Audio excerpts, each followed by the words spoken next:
Hi everyone, we're live. I'm Elizabeth Mathern from Kuck, Baxter Immigration in South Georgia. Give everybody a few minutes to join.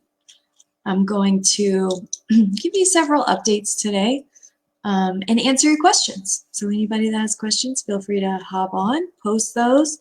I will have my glasses so I can read them. Today I plan to talk about a few things, local updates. I'm going to do some updates about the budget reconciliation.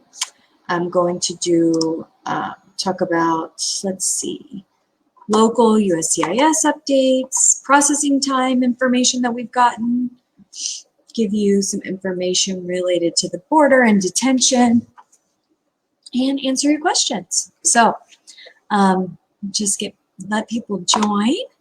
And in the meantime, I am going to put up my ticker, which tells you how to reach out to me. I'm in South Georgia.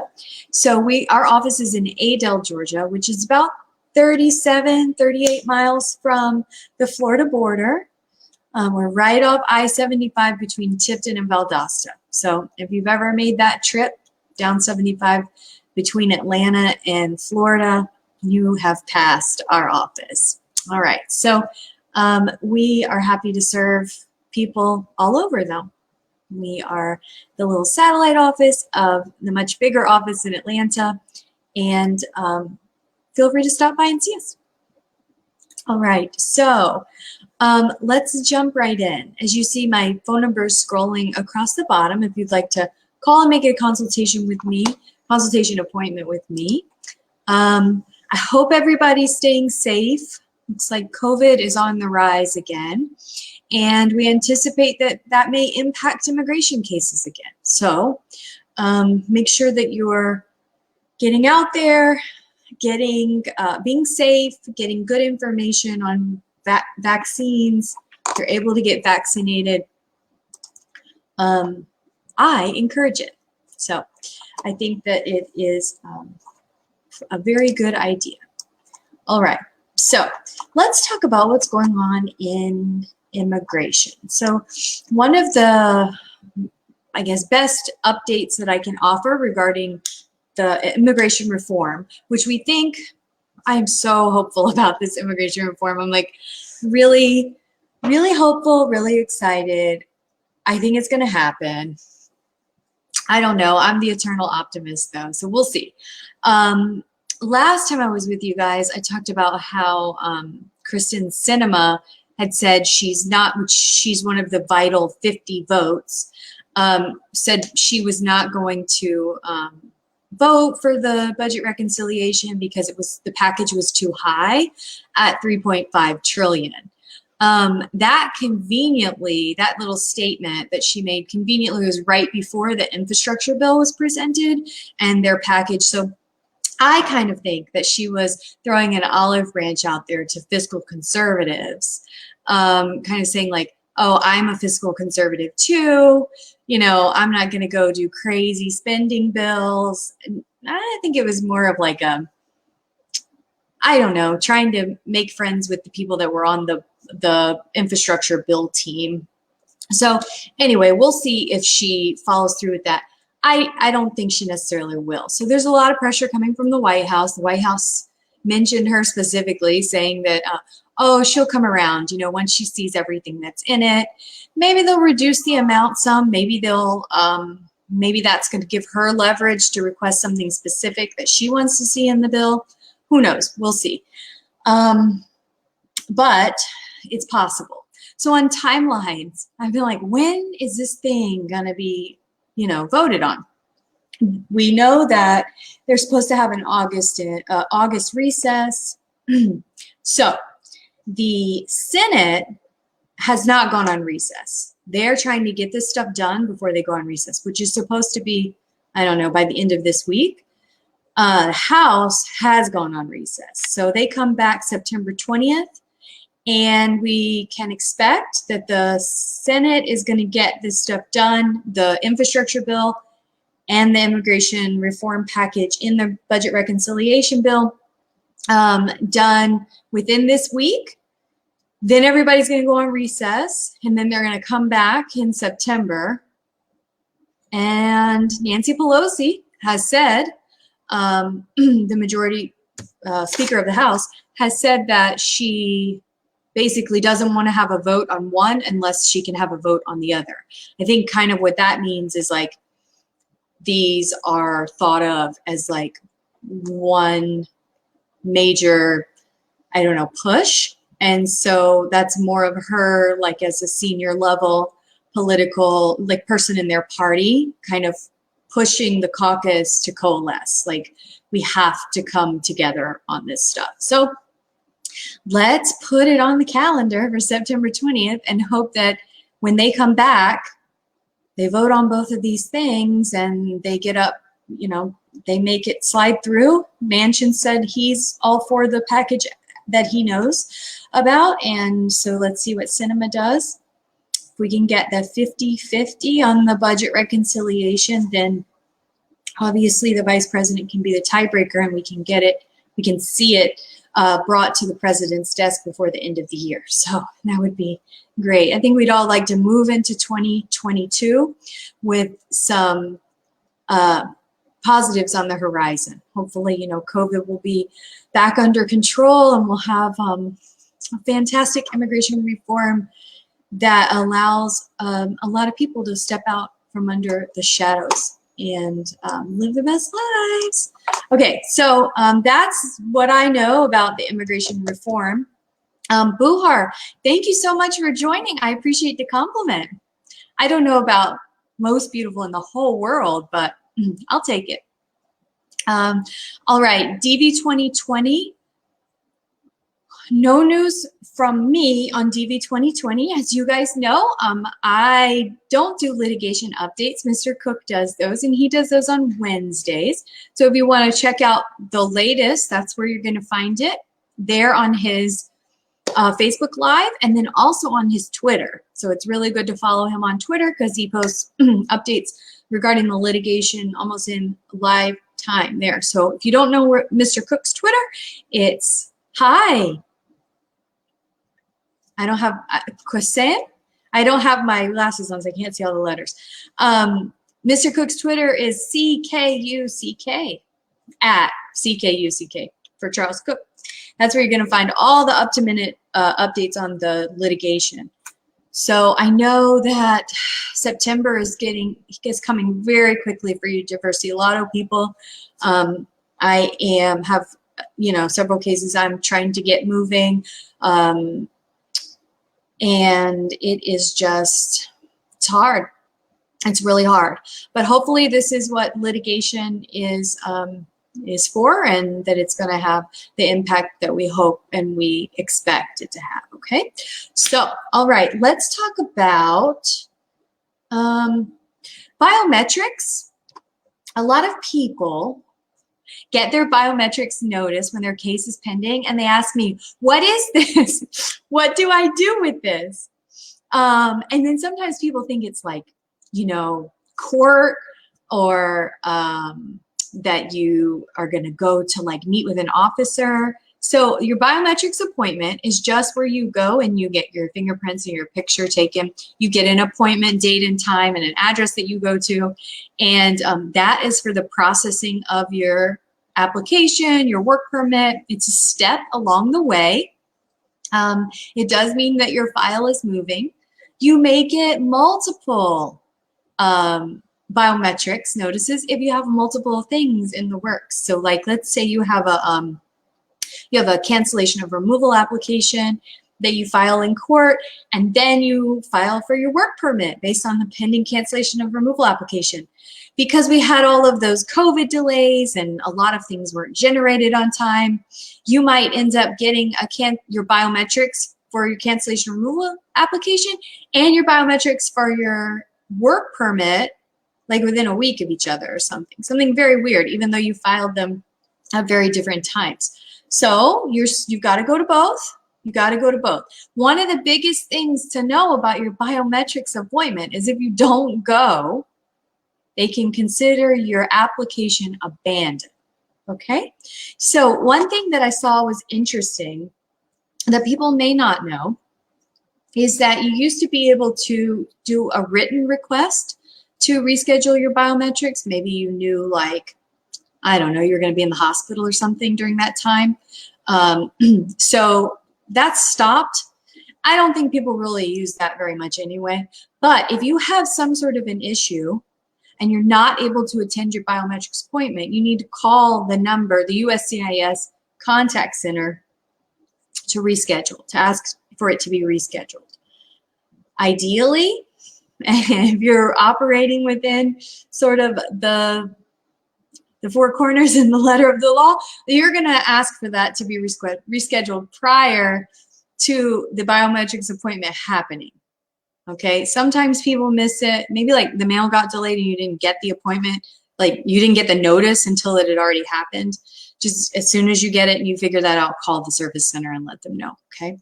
All right. So, and that service center number can be found online by just Googling USCIS contact. It'll come up. I'll put it in the comments though for you, just to be helpful. All right, let's see what questions we have rolling in, see if I can answer any of them. All right, let's see. Kasim is wondering if there's anything new about undocumented families. Okay, there's nothing new yet. At the top of this Facebook Live, I talk about the immigration reform, which is the newest and the, I guess, best hope for people who are undocumented at this point. Undocumented for which no other application seems to fit. The immigration reform package that we're looking at may, most likely, hopefully, include a path to citizenship for DACA/Dreamers, maybe a DACA expansion, TPS holders, farm workers, and I think it's frontline workers, something like that. So that's a big group of people who, in some of those categories, contained within those categories are people who have a non-immigrant status or a temporary status, like a TPS, which is temporary protected status. That does not alone provide you with a path to citizenship or a permanent way to stay in the US. You're just kind of on like 18-month to 2-year like renewals. Same with DACA. It's not a permanent status. It just allows you to basically have a work permit. So that's why these immigration reform packages are important. But I don't think, I'm not seeing or hearing anything that indicates we're going to see something like a 1986-87 amnesty that just says if you're here and you don't have a criminal history, you register, or registration, you know, you pay the fine and you can apply for your permanent residency. I'm not hearing anything like that. This seems like it's more kind of categorical allowances to convert a temporary status into a long-term status, or based on maybe the work you're doing or the knowledge you have, getting a path to citizenship. So Kasim, I don't know very much about what's going on with the family that you referenced, but I'm happy to review the facts of your case, see if there is anything that's available for your family, or also let you know if I've heard anything once we talk that might help you in the future if it passes. There also is, I don't know if it'll make it into the budget reconciliation, but I heard about another bill related to startups. So you would be able to invest like a certain amount of money. I think it was like $250,000, which is less than other investor visas, and like confirm that you would be creating jobs, and that would create a path to permanent residency and citizenship for people. I don't know very many details about that, and I haven't heard anything about it being in this reconciliation. So, but it's something to watch. I think that that could have great bipartisan support if, you know, the two sides were even talking. It's been good that we've seen bipartisan support on the infrastructure bill, but I mean, geez, who couldn't come together on a bridge or roads or internet? I mean, it's kind of a low bar, but still in today's sort of contentious political environment, I guess it's good that we did see some bipartisan efforts. Okay, let's see. Hector, thank you for asking this question. Okay, can I travel with advanced parole? I have DACA, but I have a previous deportation. So the answer to that is yes. Advanced parole allows you to travel regardless of, I mean, it's a permission to travel, but there's always a but. I would want you to have discussed your case in detail with an immigration attorney to make sure that you have a very clear path of what you're trying to do. We would just hate for your previous deportation to be like, I don't know, reinstated on you or something, which in theory, I don't know, could be. So the long and the short is yes, but I'm nervous about it for you. All right, let's see what else we've got. What are the odds of the, man, I wish that okay, so what are the odds that I don't know what the odds in Vegas are right now on winning this lawsuit. I haven't kept up with that. I don't really gamble, I don't really bet. And I wish that I had like clairvoyance and I could just see and I would tell you, hang tight, you know.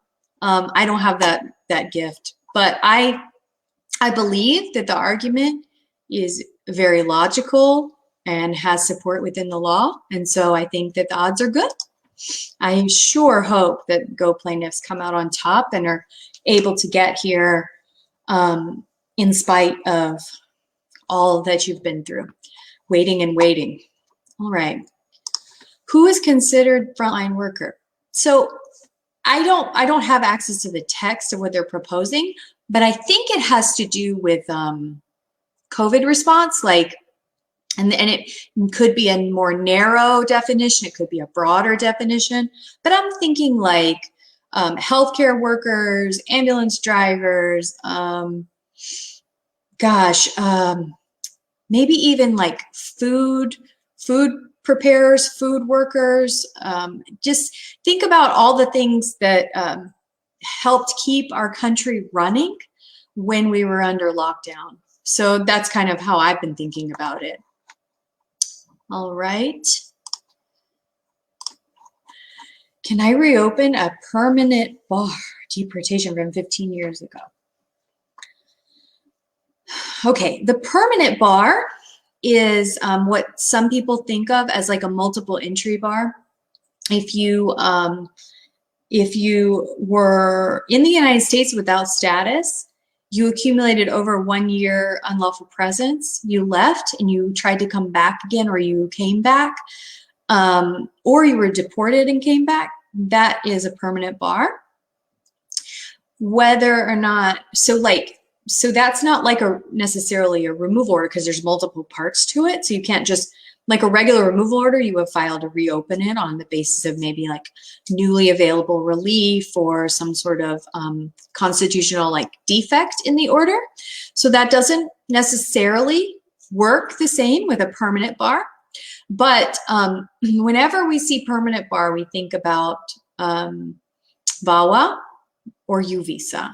So sometimes if a person has a permanent bar and they are eligible for VAWA. VAWA is Violence Against Women Act, but it applies to men and women who were abused by a U.S. citizen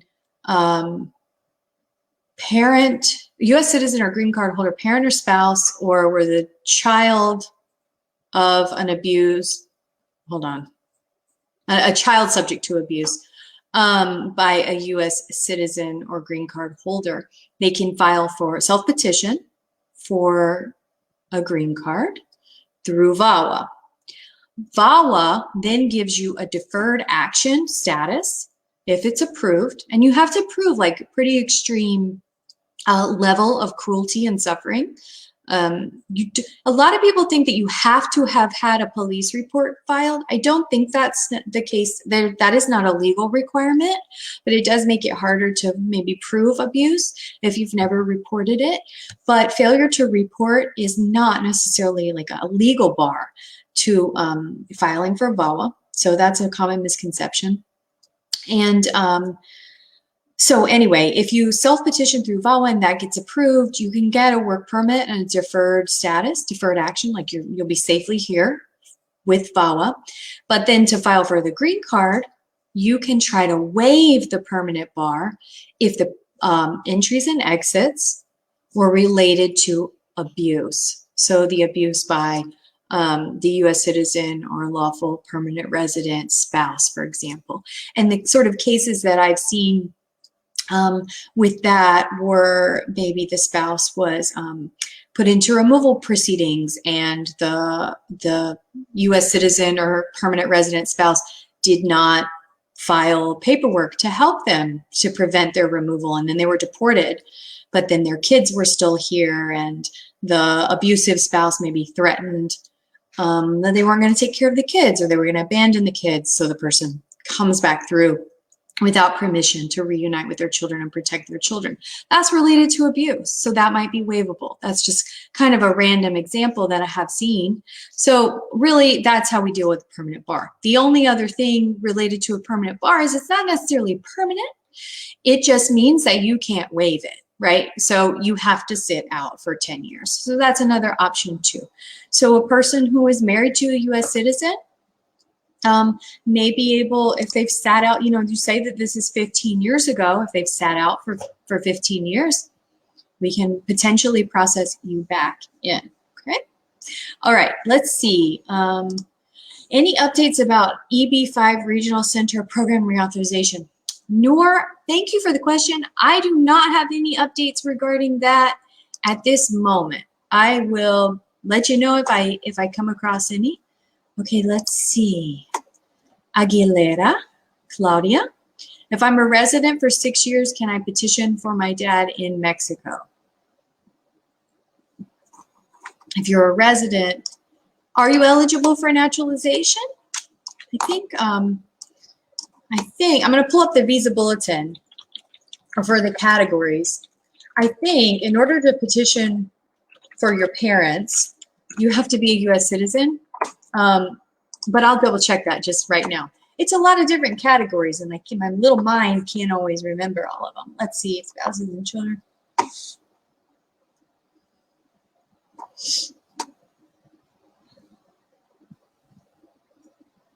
Yeah. Claudia, I think that you should consider. Let's see. Claudia, I think you should consider filing for your naturalization, and then your dad is an immediate relative, and you can petition for him. Yeah, I think you should do that. So let's see what else you're saying. Okay, can I petition my dad who is being abused in Mexico? Yes. Okay, you're a permanent resident. All right. It's my understanding that being a parent of a permanent resident is not a category for a visa.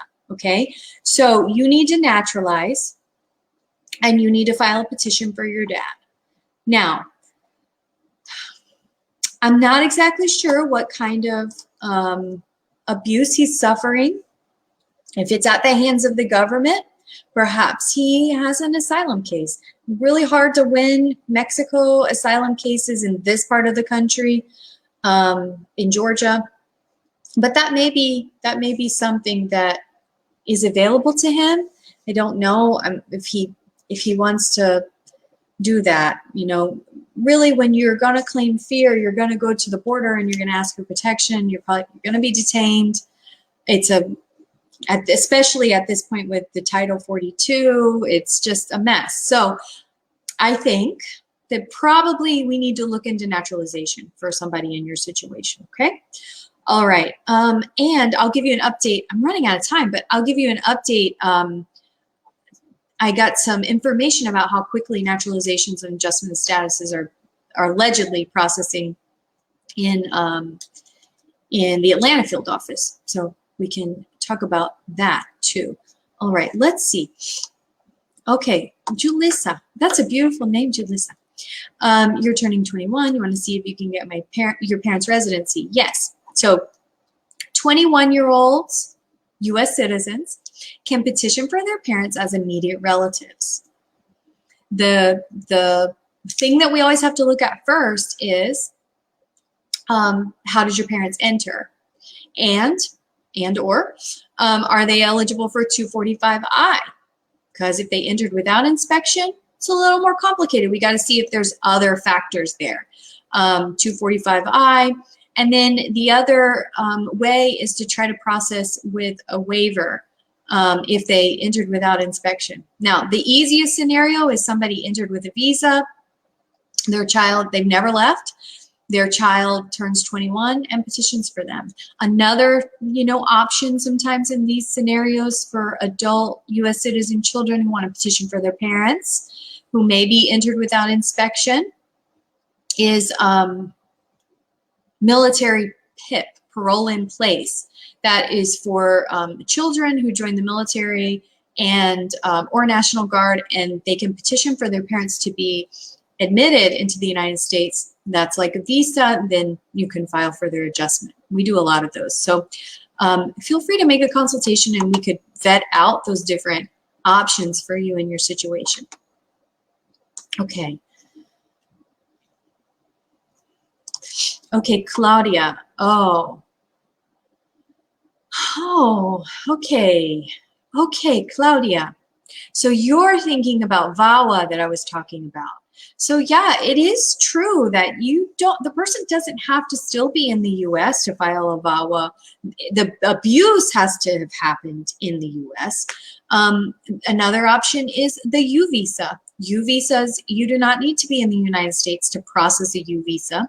If you reported a crime that happened against you, if it's a qualifying crime, you can file for that. And the amazing thing about these types of applications is they also waive an abundance of other issues, inadmissibility, previous removal, certain criminal bars, fairly low-level criminal bars, well, to high level. I mean, the waivers are actually really generous, and the reasoning behind that is because law enforcement wants to encourage people to report crimes. You don't want to have a whole segment of the population that is targeted for crime and abuse simply because the perpetrators think that they will not report.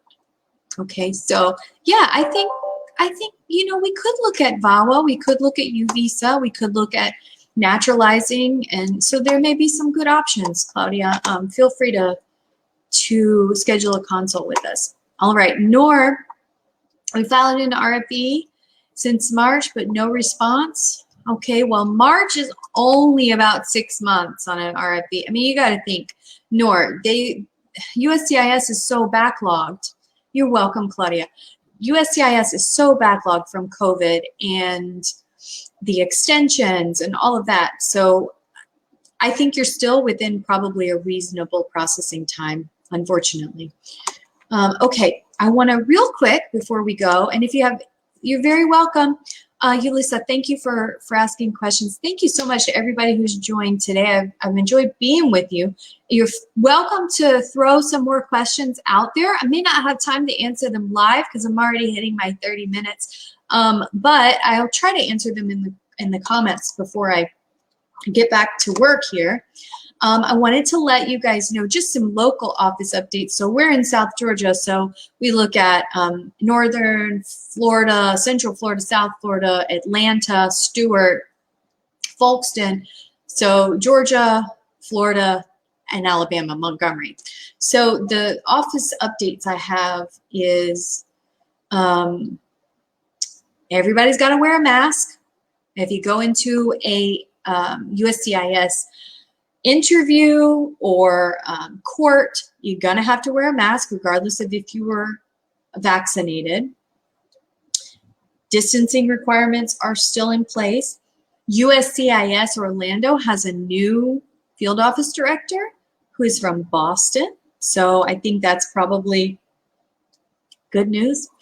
They are, okay, so for Orlando, Tampa, Jacksonville, they're going to start having Saturday appointments again. And they're going to start, Orlando's going to start sending stuff out to Tampa and Jacksonville.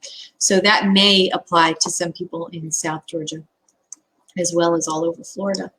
All right, the Atlanta field office recently had a stakeholders meeting, and they're hiring a bunch of new officers, trying to expand staff. They still have the mask requirement. So they're trying something new, which is the video interviews, but it's still inside the building. So you still have to go. But they're going to try to utilize that more. In-person interviews are still happening. I anticipate with the way COVID is run, like kind of spiking, that we're going to see that. We're going to see officers not wanting to sit in their tiny little offices with people, even if they are wearing masks. So I think that the officers internally will probably push for the use of video, like where you sit in a room and they sit in a room in the same building, and you watch, I guess you talk to each other through like Zoom or whatever. They are still trying to process the same number of applications that they were. And sometimes you may, if they utilize that video, the video interviewing, they may be able to leverage by using officers that are in different cities. So that could potentially keep things moving. Or I don't think it's going to speed things up, but it could keep things from grinding to a halt again if we do have to roll back because of COVID. Saturday interviews will also resume in the Atlanta jurisdiction. Processing times that they self-reported for Atlanta, adjustment of status is 15 months, naturalization is 10 months. And info passes, you can schedule that at the 800 number. I've had clients trying to schedule info passes for various reasons, and everybody is getting the word that, I'm trying to think, Tampa. There's another office that I've got a client trying to get an info pass appointment. I think maybe it's Atlanta, and they're being told from the service center, the hotline, that the service center isn't offering info pass appointments. That may mean they're full, or may mean that there are none at all. Who knows? You just have to sometimes keep calling and trying to get a different person on the phone. All right, well, that's all the updates I have for today. I hope to see you guys next week. I'll be here. I don't know that we're going to have any new news on the immigration reform, because it sounds like that's kind of going to be on hold through September, but at least we might know if it makes it through the Senate by next week. So anyway, thanks so much, everybody. I hope you have a great week, great rest of the week, and a great weekend. Take care. Bye.